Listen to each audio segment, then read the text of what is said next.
Okay, we'll go ahead and get started.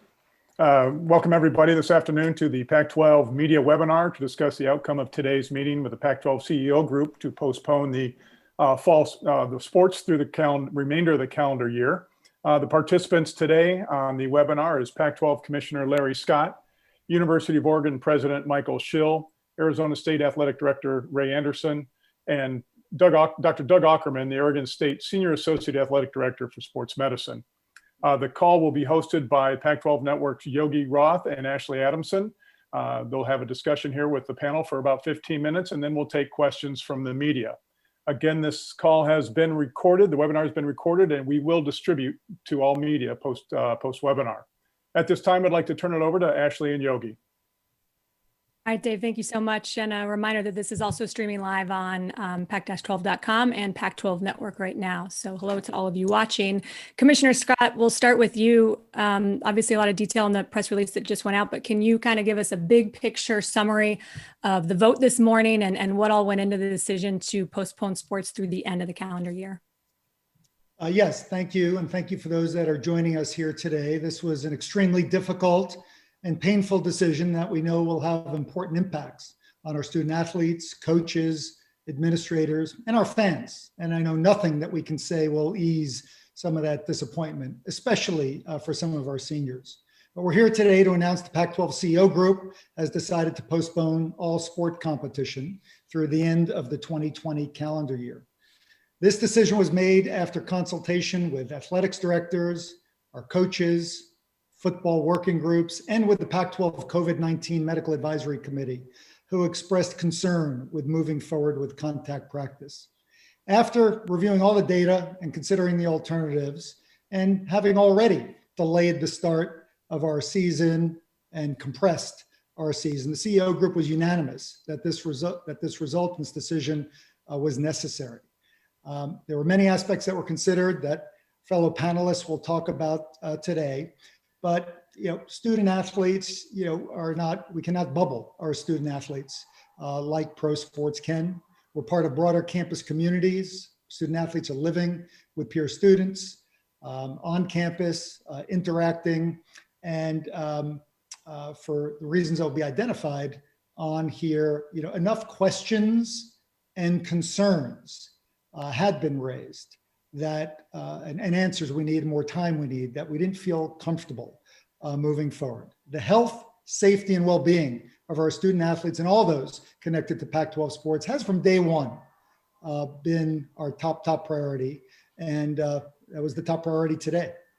The student athletes that will be impacted by this, I want to be clear, are going to have their scholarships guaranteed.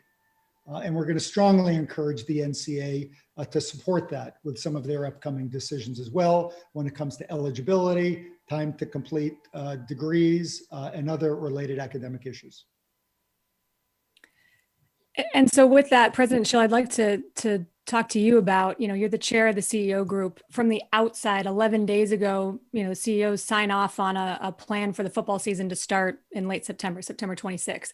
Can you walk us through kind of what happened, whether it was the last week and a half or, in the months leading up to today? Take us inside and tell us kind of how that decision changed. Well, as Larry said, our number one consideration all the way through is the health and safety of our student athletes. And we have been talking, ever since this nightmare began back in the late winter, early spring, about what we would do and how we would approach this with regard to intercollegiate athletics. And what we ended up talking about in a really very good and collegial way, an inclusive way, we met with students, we met with our ADs constantly, our coaches, with the medical advisory board. We listened to all of the views, and we determined, as Larry indicated, that there's just too many questions. There's too much uncertainty right now that we would feel comfortable beginning contact sports. And so what we decided was that essentially what we would do is put a pause, basically, until 2021, and we'll constantly be reassessing the data. One of the things that's really important is that, we are science-based, right? We're academics. We are going to be looking at facts, not just opinions. And that's something that we're deeply committed to. At the same time, as Larry said, we fully understand that this has tremendous human impacts. We have students whose dream it was to play this year. And that dream, at least in the fall, is not going to happen. We have, families, we have coaches, we have all sorts of people who are hoping that we'd be able to do this. And that's one of the reasons why we delayed our decision until now, because we wanted to really give it the best shot.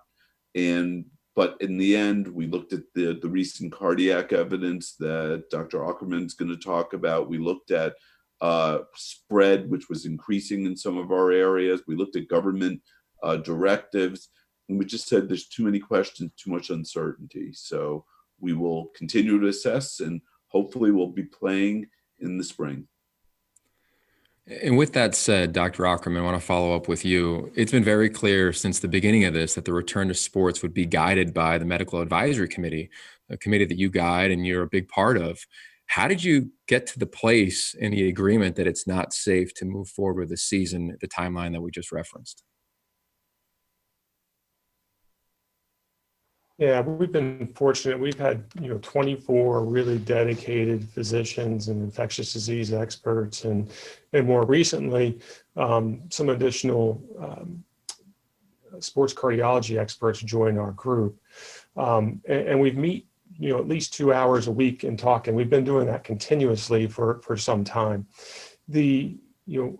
As we move closer towards the date where we were to begin contact practice, we were really concerned with a couple items. And one is that coronavirus is still very prevalent in many of our institutional communities. And by metrics that are out there, is not considered to be well controlled or uncontrolled at this time. The other issue is that there is some emerging data about some health risks that affect athletes, and specifically the cardiac, side effects of potential COVID infections that we don't know enough about. And so we became more concerned about that. And that's kind of how we began to start looking at, how can we make sure that we provide the safest opportunity, the safest environment for our student athletes to compete and to exercise when social distancing can no longer be maintained. And we're essentially, by going into a contact season, asking them right now to disregard a lot of the guidelines, both federally and locally from the health department and the CDC, to socially distance and physically distance to decrease the spread of this disease. And instead, playing contact sports, we know, is a condition where it's going to be higher risk of spread. Well said. And Ray, in your chair, you're around so many student athletes. I think about seniors, 50-year seniors going into this year. How are you going to communicate to them what's going on? And I know it's early, but what do you think the next step may be for your student athletes on campus? Well, we're going to gather with all of our student athletes and coaches to talk about where we are. More importantly, we hope to educate them even more completely about the steps that went into us finally getting here. All of us want to play sports. Every student athlete, and by the way, it's not just football. There's soccer, and there's volleyball, and there's cross country, and there's wrestling, and there are other sports who are preparing now who will be impacted by this decision. But as President Shield and Commissioner Scott said, from day one, when this thing first broke back on, March 11th, it was our duty to look to the health and safety of our student athletes. And we knew from the beginning, and particularly as we got educated along the way, that this virus is going to be very fluid.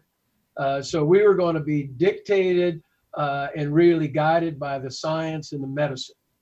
So as it has moved along, we tried to make adjustments, to change schedules, make adjustments with workouts. We want to play in the worst way, but not at the risk of the health and safety. So with the inconsistencies in the virus, and then with this additional information coming out that says you just don't have enough to make decisions, particularly going into contact sports with these young men and women, to put them at risk.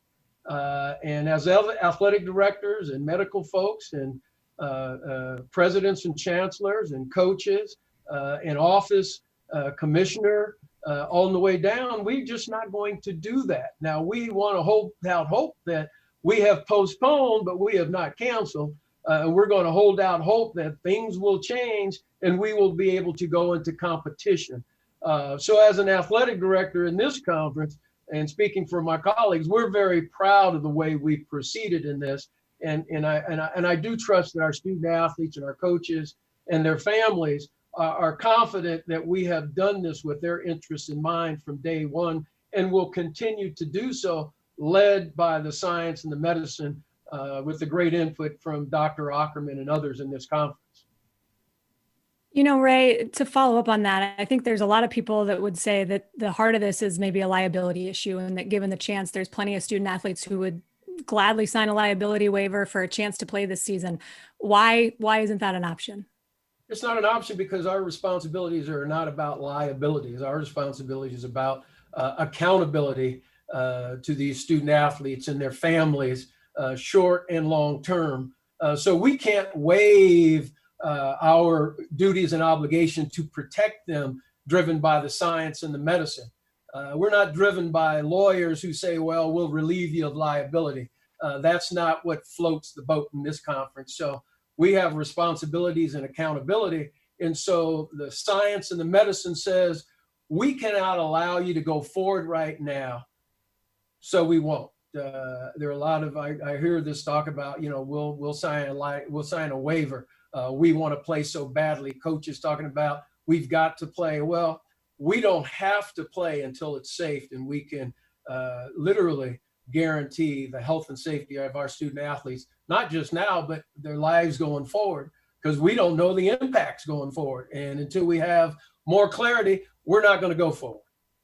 That's where we are. So the liability thing, other folks can talk about that. We're about accountability and responsibility to our student athletes. Speaking of that, Commissioner Scott, I'm sure every athlete watching football, of course, is saying, all right, so are we going to play in the spring? And then do we play in the fall again? You know, what are the next steps towards potentially playing in 2021, one season, let alone one full season and a shortened season? Well, we know the situation is going to improve. We're optimistic, you know, when and how and when the conditions are right, that everyone feels comfortable moving to contact practice, and then thinking about season starting, are really all question marks at the moment. So like we've done every step along the way, Ray talked about, we're going to continue to monitor, we're going to continue to evaluate, and when the conditions improve, which we're confident they will, then we're going to evaluate what we can do in terms of all sports, not just football.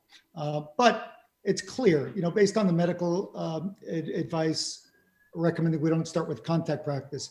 Our ADs, football coaches, others came together and felt that we're not going to be able to start football and our fall Olympic sports on time as planned, which was already delayed, September 26th. And it's important to give clarity to student athletes. This has been a time of great uncertainty and great anxiety for everyone. So we also feel a responsibility, based on all the trends that we've seen, to try to give some of that certainty and clarity. And that's why we've said not before January 1st, so people can plan, you know, emotionally, psychologically, as well as physically.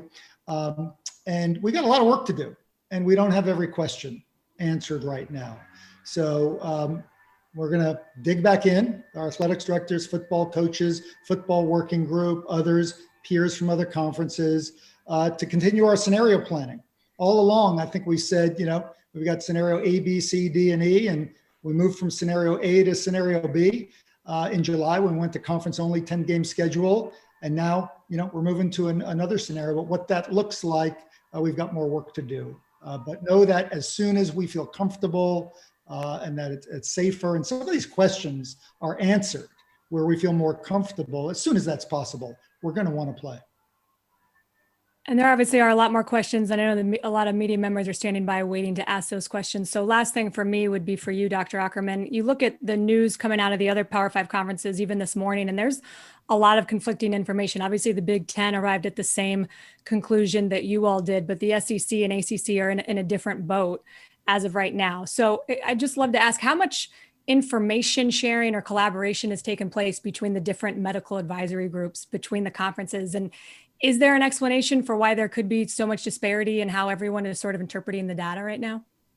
Well, each of the Power 5 conference medical groups did interact once a week for the last couple of months on a working group, and so there has been some discussion about the issues and concerns. But I can't speak as to how they're going to deliberate and come to their final conclusions or thought processes. What I can say is that that our infectious disease and public health doctors and sports cardiologists, consultants, as well as our physicians have really taken a lot of time and effort in this thought process. We all would love to see sports as much as anyone else, but we want to see it done in a very safe manner.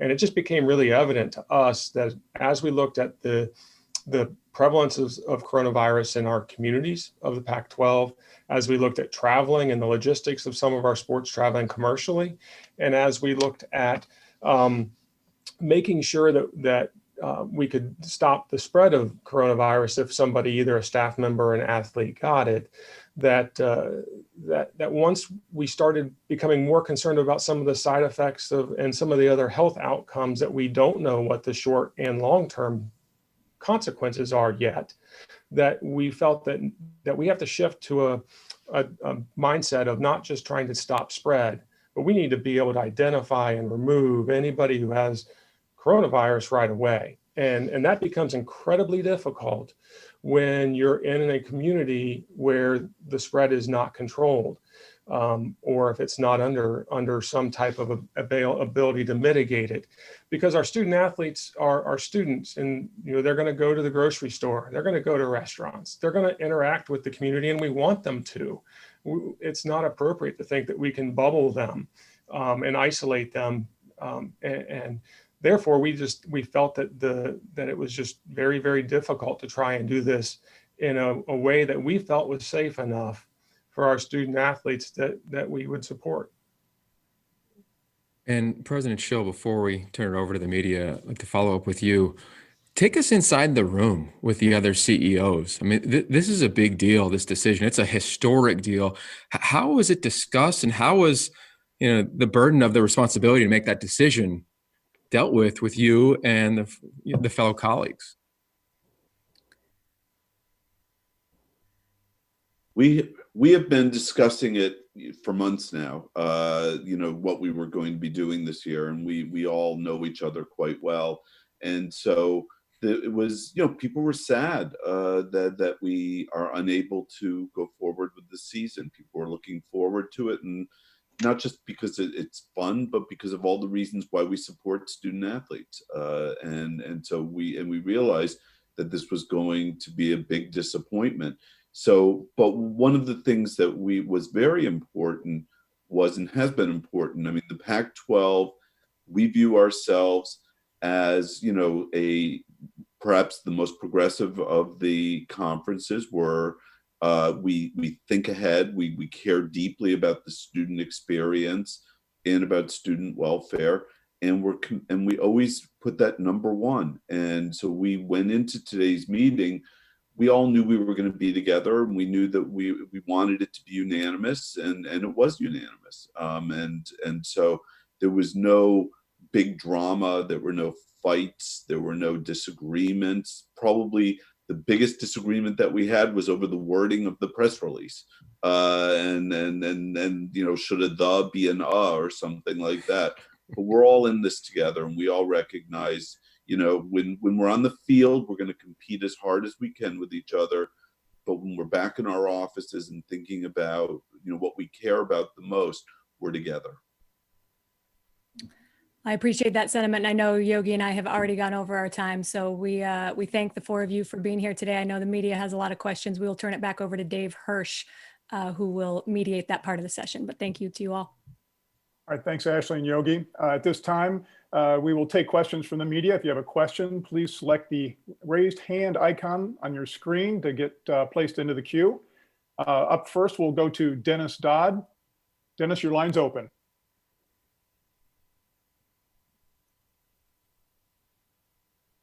Dennis, you need to unmute your line.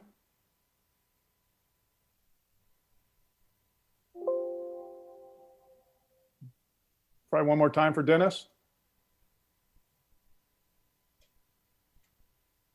Okay, we'll go to the next question. Come from James Crepia. James, go ahead. Thank you for President Schill, Ray, and Larry. If a football player or any player in the fall sports in particular, if they come to you, they ask you, what should I do right now? Are they obligated to, is there obligated team activities right now? What's next for them, regardless of what the Division I Council says tomorrow and decides on eligibility and opting out and all these things? What's next for an athlete at your schools or in your conference, Larry? I can go first, and then others can chime in. The student athletes are going to continue to receive their scholarship and support from their universities. Each campus athletics director, athletics department with coaches will decide exactly what that looks like, but we are deeply committed to continue to support our student athletes.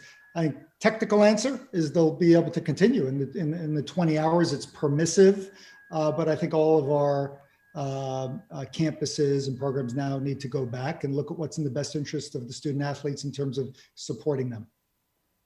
And I'll say, in addition to what Larry said, remember that the reason this takes place in universities is these are our student athletes are getting an education.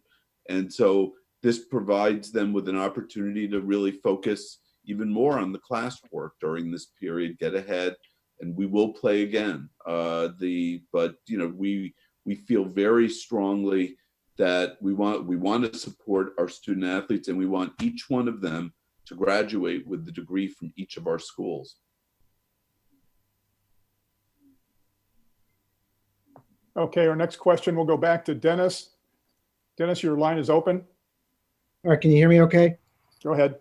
Okay, this is for Ray. Ray, I just thought of this. What are the potential implications of teams coming after your players and any players in the Pac-12 if there are conferences that are playing and you're not? Well, we don't know if they're going to play or not. What we believe, Dennis, is we made the decision that's in the best interest of our student athletes in their experience. I think our coaches are very confident. Our medical folks are very confident. Our FARs are very confident. I think all of us are confident that we made a decision with our presidents and chancellors in the best interest of our student athletes. And that will be appreciated because we will play again. And to the extent that others think there is an opportunity to essentially come recruit our players, then we would say, hey, have at it. We're not going to change what's important to us, which is protecting our student athletes, worried about whether others want to come and try to essentially entice our student athletes away.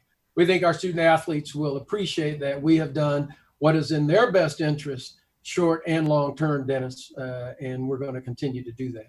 Great. And I've got a follow-up for Larry, if I could. Larry, you included, most everyone has said they're going to guarantee scholarships. What about guaranteeing eligibility for these athletes? Is that a discussion that has to be had? Thanks, Dennis. Yeah, we are strongly encouraging the NCAA to make decisions as quickly as possible to extend eligibility for student athletes. We saw what happened in the spring, and we're going to put our shoulder completely behind supporting our student athletes if they don't get to play a season to have another year back. Okay, our next question will come from Kyle Bonagura. Yeah, hi, Larry. Question about how much interaction you had with commissioners at the other 5 or the other 4 Power conferences and what role, the direction the other conferences are headed, specifically today with the Big Ten. And I'm sure the Big Ten announcement was discussed during the CEO group meeting today. I was wondering if you could shed some insight into what that discussion was like. Hello, Kyle. Yep. As I think many of you know, we've had daily phone calls pretty much every day since, unfortunately, having to shut down basketball and spring sports. And there's been a high degree of collaboration and working through with the NCAA and otherwise our return to voluntary workouts and this staged approach, as well as through, groups like the Football Oversight Committee and otherwise. So we are sharing information, sharing best practices. But at the end of the day, these are independent conferences with independent boards of presidents and chancellors. And those decisions, will get made independently. But there's been a very, very high degree of communication, collaboration, and I think mutual respect, which, by the way, has gone beyond the commissioners. We've had meetings with athletics directors amongst the five, I think, as Dr. Ackerman stated, the medical advisors from each of the A5 conferences have been meeting once a week for quite some time. They came out with some joint protocols, Olympic sports leads, football sports lead. We've had 4 or 5 work streams amongst the 5 conferences that have been working for the better part of the last couple of months. But that doesn't mean we're going to make the same decisions on the same timeframes, given that we are independent entities. Yeah, what about when finding out about the Big Ten announcement today in the meeting, how was that received while you guys were all together talking, or I guess virtually together? Yeah, well, President Schill may want to speak to that. I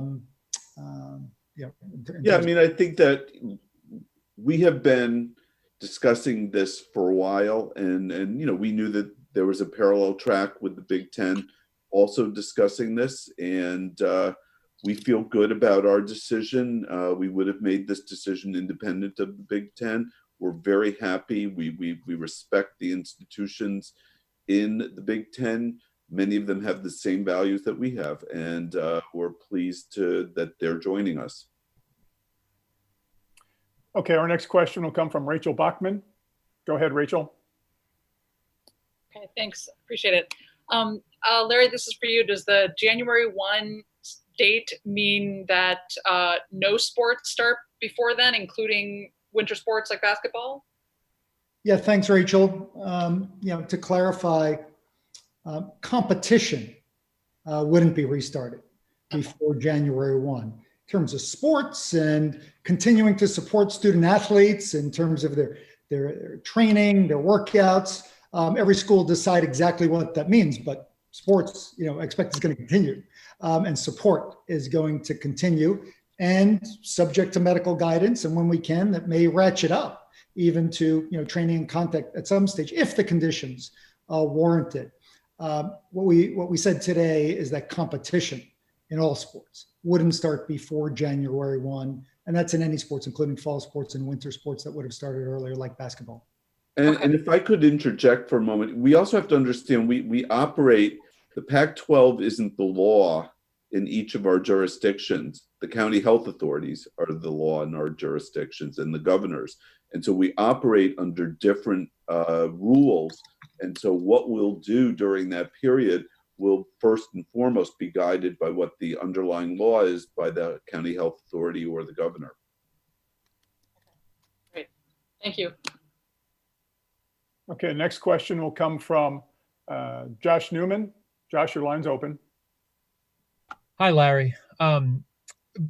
Before you guys opted to postpone to the spring, how much consideration was given, even with all the medical information, how much consideration was given to potentially delaying a couple more weeks, trying to get your ducks in a row further, and potentially starting in, October with 8 games or 9 games potentially? Yeah, thanks, Josh. A lot, as Ray knows, because he and his fellow ADs sit on these working groups and discuss a lot of different scenarios. And we have 8-game scenarios starting mid-October and late October. And so those were available to us. But as we looked at where our counties are, where the permissions are, and projections and trends, frankly, from a medical advisory committee that Doug may want to speak to, we came to the conclusion reluctantly that there's no indication that things are likely to change in terms of the criteria that influence this in the next few weeks. And we had to balance that out with the kind of clarity and certainty that our coaches and student athletes want. So that was a reluctant decision because, as President Schill said before, for months and months, we've been taking a very measured, step-by-step approach, looking in, letting science and data and government public health authority guidelines guide us. And so that would have been the logical next step. But we realize the trade-off there is this uncertainty student athletes, coaches, and others have about are we on or are we off? And that weighed heavily too. So Doug, you may want to point to some of the data that you shared with us on some of the issues related to that's community spread in our markets, testing capability, and some other things, just at a high level, but those weighed heavily into this assessment. Yeah, certainly as we review the infection rates and the kinetics of this virus in each of our communities, we are monitoring several different modelings that are out there through government and other university resources. And if you put them all together, the prevailing expectation is that we will, be dealing with coronavirus for some time. And this is not going to, rapidly fall off the curve without some extreme changes in our society and our social behavior. So, looking at those, we do think that there is going to be improvement, and certainly, hopefully, it will continue to improve. And but it's not going to disappear. Larry, if I could just follow that up real quick. From the basketball side of things, you guys were scheduled to play a 20-game season with everyone playing twice in December. No competition now until January 1st. Do you envision an avenue where you could still get a 20-game basketball season in if you don't start until January 1st or thereabouts?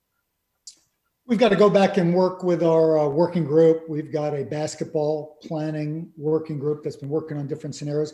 And some of it, Josh, will also depend on what the NCAA decides in terms of March Madness and the envelope for the season. So we'll obviously stay in close contact with the NCAA in terms of their plans for postseason. And our working group is just one of the many things we now have to get to work on. Okay, our next question will come from Joe Reedy. Joe, your line's open. Larry, as far as your TV contracts with the different networks, how does this affect them, especially with possible games in the spring? And also, what is the health of the Pac-12 network right now, since conceivably you're not going to have any live events for 9 months? So thanks, Joe. I mean, there's no doubt that when we made the decision to go from our normal schedule to compressed, reduced conference-only schedules, and now this decision, there are impacts. There are impacts for all 12 schools at the conference level in terms of revenue potentially. And that's both, with our ESPN and Fox agreements, as well as Pac-12 networks, and importantly at the campus level in terms of attendance and revenue there. So these have been obviously areas of concern and focus, but candidly, that did not even come up in the conversation today with our presidents and chancellors. Obviously very significant impacts, but it's really about the health and safety is, I think, the first obligation and duty and the primary focus. So there's a lot we'll have to sort out. We've stayed in close touch with our partners along the way. We've got great partnerships and we'll sort it out. But these other factors were the key factors in getting to these conclusions reluctantly. And then just a follow-up for Larry and Ray. Have you had any conversations with the conference and maybe national players group, since obviously the past couple of days there's been the "we want to play" and "we want to coach" hashtags that have been out? Ray, maybe you can handle that. Someone who's on the call and having a student athlete involved in the group. Sure. We had a conversation with them last Monday with the group. I think every Pac-12 team was represented. We thought it was productive. We were listening to their concerns. And so we will have follow-up conversations with them as appropriate as this whole situation evolves. But there's been a ton of things that we've been dealing with and talking about, and we'll circle back to that for sure, Jill. Okay, next question will come from Ron Kroichek. Hi, this is, I guess, for Larry or Ray. I realize, as you said, this was driven by science, this decision, but as the previous question referenced, there's obviously a big financial impact. What do you see as the impact on each of your 12 schools? I mean, Stanford has already cut back quite a few sports. Do you envision other schools having to follow suit, given what's been decided?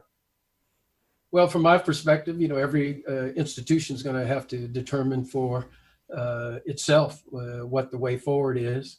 We're certainly intending and adamant about continuing the experiences for all of our student athletes. And so finances, no question, will have an impact, but it's a matter of how you make the appropriate adjustments on both the expense side and the revenue creation side. And we're going to be working hard toward trying to figure that out. But our view is that we're going to get better. The pandemic is a temporary thing.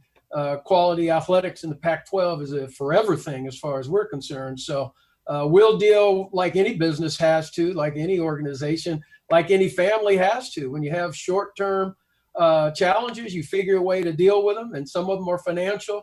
You figure it out, and then you move forward. That's what we intend to do. And I think all of my athletic director colleagues are having similar thoughts, that we are going to figure it out and make our way forward. But will we have some short-term pain? Yes, absolutely. But we'll figure it out. And if I could ask one quick follow-up question. Obviously, it's too early to know what the virus is going to look like in December or January. But if it's possible, health-wise, to play football and these other fall sports early in 2021, what are the challenges involved in that? I mean, logistically, I would imagine with the winter and spring sports and everything else going on, that's going to be difficult. Can you sort of address how that might be possible if it's feasible health-wise? There's a lot more work that needs to be done by our football working group. I'd acknowledge that, Ron, but we're going to exhaust every possibility to leave open that opportunity for our student athletes and our programs. We know how important it is for student athletes to be able to play, to do so safely as possible, if it's possible.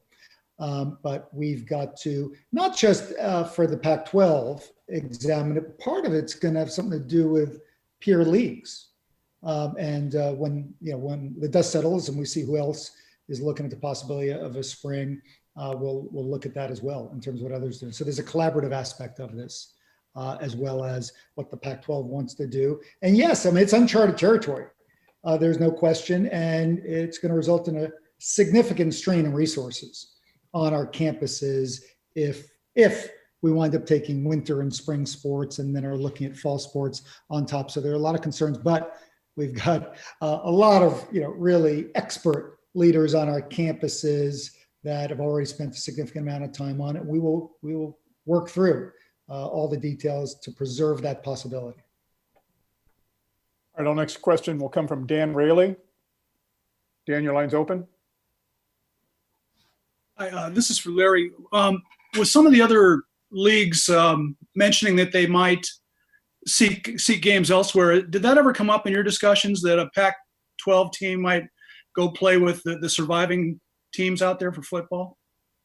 Yeah, I think President Schill and Ray commented on this, but it's actually as difficult as the situation is, I think we all are really proud of the cohesiveness, the collaboration, the togetherness, and the spirit. Everyone is in this together, and thanks to the great leadership on our campuses, we got a very strong culture, and there was really never any serious discussion about not working together in lockstep.